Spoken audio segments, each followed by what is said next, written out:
Ya, itu tadi jawaban atau penjelasan dari Mas Martin dan Abah Yayubet.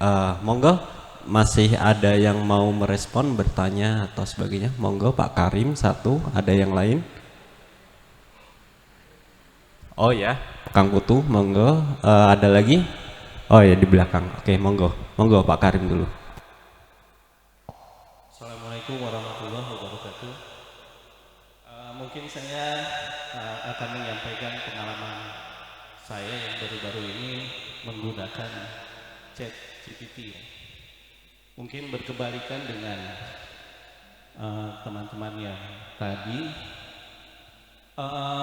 chat GPT tidak sesempurna yang dibayangkan terkait dengan matematika.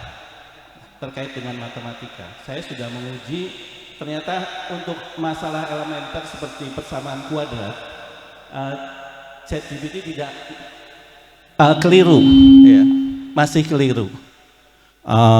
Kemudian, tapi yang menariknya ketika ditegur kamu salah, dia bisa menemukan jawaban yang benar. Juga ketika saya coba masalah logika, saya minta ChatGPT menampilkan tabel kebenaran dari modus tollens ya. Cara mengujinya kan kita konjungsikan premis pertama dengan premis kedua, kemudian kita implikasikan dengan konklusinya. Ternyata di baris keempat ChatGPT menghasilkan false ya. Kan harusnya kalau dia modus tollens tautologi ya, jadi true semua. Tapi ternyata di baris keempat dia false. Terus saya tegur juga, kamu salah di baris keempat. Tapi ChatGPT langsung secara detail, oh iya saya salah. Dia langsung tampilkan baris keempat tabel kebenaran dan dia koreksi menjadi true. Nah ini sebetulnya kalau untuk matematika, makanya kan saya sebetulnya baru coba tertarik dengan artificial intelligence. Kalau di matematika itu sudah lama ada Wolfram Alpha, ada Maple, ada software matematika yang jauh, kalau dari sisi matematika dengan sains jauh lebih powerful daripada ChatGPT, karena seperti Wolfram Alpha itu kita kenal dengan computational knowledge engine ya. Jadi jawaban-jawaban yang diberikan itu kan memang betul-betul, misalnya mungkin kalau ada yang belajar matematika sampai perguruan tinggi, itu dia bisa menampilkan langkah per langkah. Cuma bedanya dengan ChatGPT ini mampu berkomunikasi seperti manusia biasa. Nah kalau di Wolfram Alpha, saya jamin yang nggak pernah belajar matematik, di input keluar jawabannya tetap aja nggak ngerti gitu kan.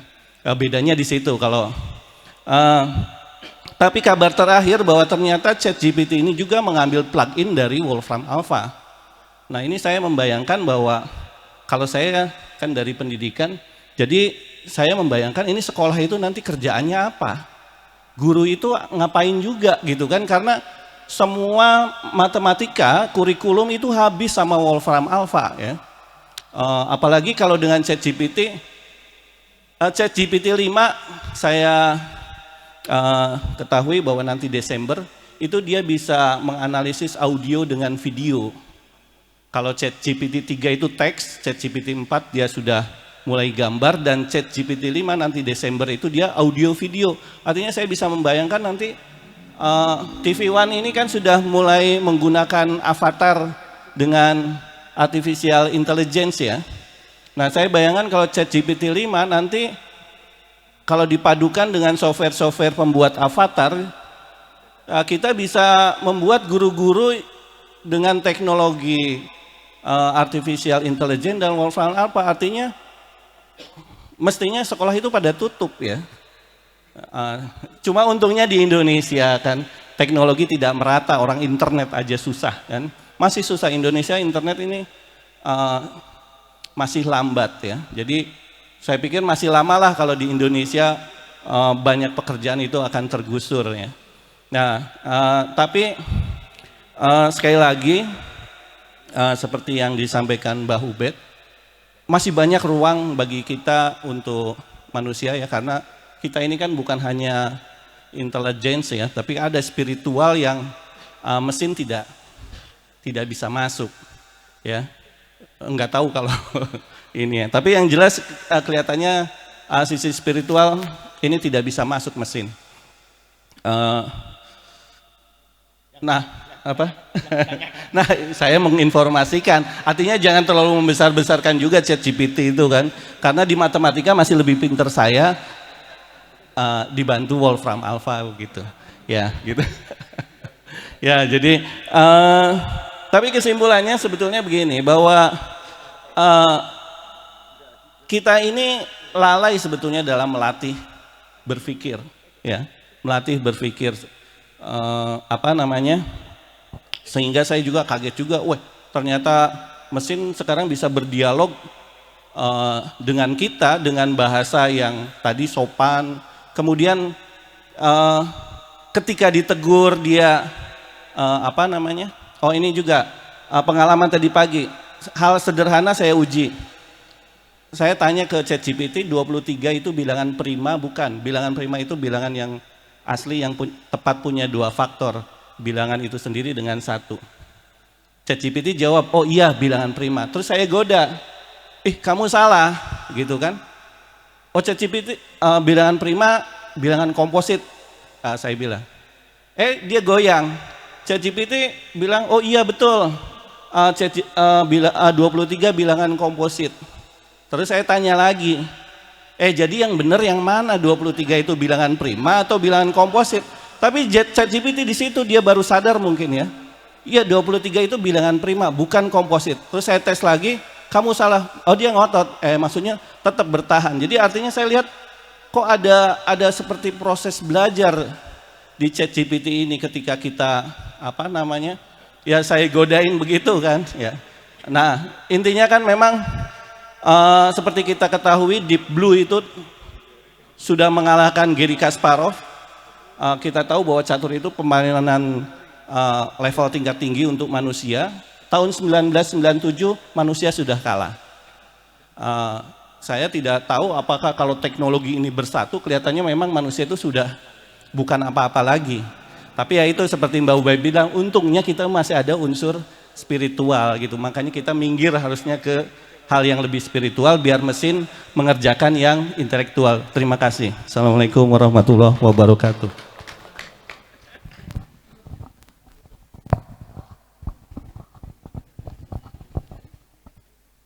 Terima kasih. Assalamualaikum warahmatullahi wabarakatuh. Saya pengen turun lagi ke bumi, Martin. Apa yang diutarakan Kiai Ubed membuat saya ayem lah gitu ya, nggak perlu takut, nggak perlu apa. Maka kemudian saya lebih bertanya pada Martin soal pilihan yang lebih teknis. Di dalam buku Anda yang Anda iklankan itu, Anda sebut di situ apa yang Anda latih itu adalah mesin-mesin AI, kecerdasan buatan yang non ChatGPT. Tadi ada gambaran bahwa ChatGPT ini punya barrier, punya pagar moral gitu lah, diisi lah. Ini orang yang bikin masih bermoral gitu. Mungkin ukuran moralnya sih masih bisa kita perdebatkan. Setidaknya dia punya pagar itu. Pertanyaan saya, kenapa Anda memilih chat non-GPT? Apakah itu chat-chat yang tak bermoral atau chat-chat yang justru punya pagar moral yang lebih ketat? Jadi apa alasan Anda melatih mesin-mesin percakapan kecerdasan buatan yang non-GPT? Itu yang pertama. Yang kedua, saya bukan konsumen kecerdasan buatan macam itu karena wong HP aja saya nggak punya, Martin. Jadi maafkan saya. Maka saya akan menghubungi Anda bukan lewat kecerdasan buatan. Saya akan menghubungi Anda sebagaimana selama ini terjadi lewat inbox. Nah, maka dalam benak awam saya tidak punya ketakutan, kekhawatiran segala apa tentang mesin yang kemudian mempunyai kemampuan kecerdasan buatan ini. Saya lebih tertarik, misalnya lebih gelisah dulu ketika terjadi perdebatan tentang bioetika yang Kiai Ubed tadi sebut, antara lain misalnya tentang cloning manusia. Pada tingkat hewani, cloning itu sudah terjadi. Saya acap kali berguru bahwa manusia ini memang begitu cerdas, diberi kecerdasan yang tentu saja seperti Kiai Ubed tadi bilang, burung punya kecerdasan tapi tidak memunculkan ilmu. Manusia diberi kecerdasan dan memunculkan ilmu. Persoalannya kemudian manusia ini begitu jemawa hingga kemudian berani merevisi karya Tuhan menurut saya. Pada titik tertentu contohnya misalnya. Dan ini lebih berakibat ya, karena kemudian memengaruhi fisik kita, fisiologi kita, otak kita, perasaan kita. Saya kira pengaruh ChatGPT dan kawan-kawan ini tidak terlampau parah misalnya dibanding misalnya kemauan manusia dan kemampuan manusia untuk merevisi karya Tuhan. Tuhan bikin ayam, katakanlah ayam kampung, sobo, mangan opo wae. Tapi manusia melihat bahwa ayam kampung ini tidak cukup produktif untuk bertelur, tidak cukup produktif untuk menghasilkan daging, maka manusia kemudian menciptakan lewat kultur jaringan, mungkin di laboratorium, mampu menciptakan ayam yang hanya bertugas setiap hari bertelur, dan telur itu tidak harus kemudian menetas menjadi ayam. Tiap hari, tanpa perlu pejantan. Jadi nun sewu yang jomblo tidak dibutuhkan. Sampean mau jadi pejantan jomblo nggak urusan dengan ayam ini. Karena ayam ini bisa bertelur tanpa pejantan. Tiap hari. Produktivitasnya jauh melampaui ayam kampung. Manusia juga merevisi ayam pedaging. Lahirlah ayam pedaging yang dibikin sedemikian besar sampai tidak mampu berdiri dan dalam usia 2-3 bulan sudah bisa diunduh. Ya. Nah, persoalannya kemudian segalanya yang bikinan pabrik atau bikinan laboratorium ini sepaket dengan segala sesuatu yang kimiawi misalnya begitu. Maka kemudian muncullah apa itu yang disebut junk food, makanan sampah. Makanan sampah ini secara akumulatif kemudian masuk ke dalam tubuh kita, ya, mungkin jadi kanker, mungkin jadi apa. Nah, saya kok lebih khawatir tentang hal ini, Martin, ketimbang misalnya dengan kecerdasan buatan yang Anda paparkan, yang saya juga secara awam coba-coba pikir deh kayak apa kira-kira gitu. Bagaimana menurut Anda? Ya. Lebih bahaya mana maksud saya? Ini pertanyaan yang sangat-sangat awam, Martin, jadi maafkan saya kalau ini agak mundur dari presentasi yang sudah Anda berikan dan Kiai Ubaidillah sudah berikan paparan pembanding. Bahaya mana? Ya, antara kecerdasan buatan dan keberanian manusia untuk merevisi karya Tuhan. Ini saya belum bicara tentang bonsai loh ya. Bonsai ini juga kekurangan ajaran manusia yang menganggap karya Tuhan itu perlu direvisi. Pohon-pohon besar yang tumbuh di alam semesta yang diberi Tuhan dengan tugas dulce et utile. Jadi ora gur puisi ini benar sing indah dan berguna. Martin paham ini. Pohon-pohon asam, pohon-pohon besar itu dulce et utile. Dia indah dan berguna justru ketika hidup di alam raya. Tapi manusia menganggap bahwa ini keindahan ini perlu pak dewi gitu loh. Jadilah bonsai. Nun sewu Kiai, kalau panjenengan punya bonsai sebaiknya besok dimusnahkan. Maka fungsi kebergunaan pohon-pohon besar tadi dengan 10 lebih fungsinya, menyerap air, menyimpan air, membersihkan air, menangkal debu, menangkal panas, memberi sumbangan oksigen segala macam, itu kebergunaannya. Bentuknya indah. Dia memberi buah, memberi kembang, memberi segala macam pohonnya. Jadi ya.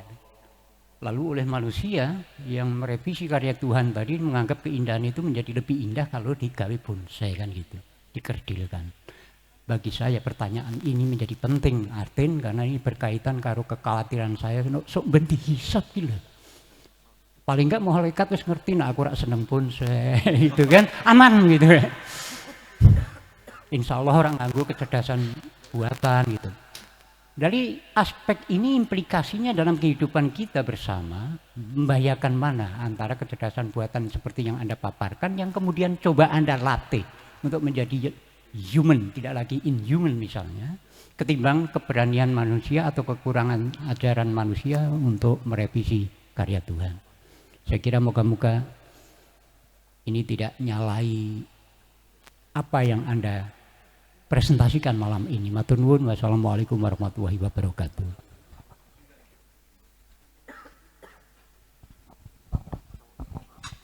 Terima kasih. Assalamualaikum warahmatullahi wabarakatuh. Gak bisa.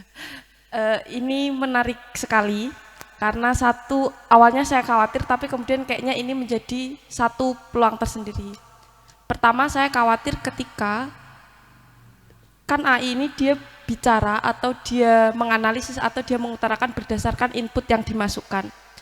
Sementara saya yakin entah Bang Martin mengaku mendaku sebagai seorang maksian atau tidak, kalau kita misal hari ini yang input ini gitu kan, yang input data-data ini adalah orang-orang, saya tidak akan menyebutkan itu, misalnya datanya ada sesuai dengan paradigma dunia hari ini, sehingga kalau kita mencari jawaban-jawabannya juga akan demikian gitu. Kita nggak punya terobosan baru dan kemudian kita tidak punya langkah gerak baru karena itu udah disetting oleh orang-orang dengan paradigma yang berbeda dengan yang kita cita-citakan. Misalnya satu hal, misalnya kalau kita tanya nih misal di AI, apa itu rob gitu, dia akan menjawab bahwa itu adalah siklus alam. Tapi berbeda dengan hari ini kita misalnya lagi gencar-gencaran nih, oh rob itu bukan siklus alam gitu, dia bencana alam.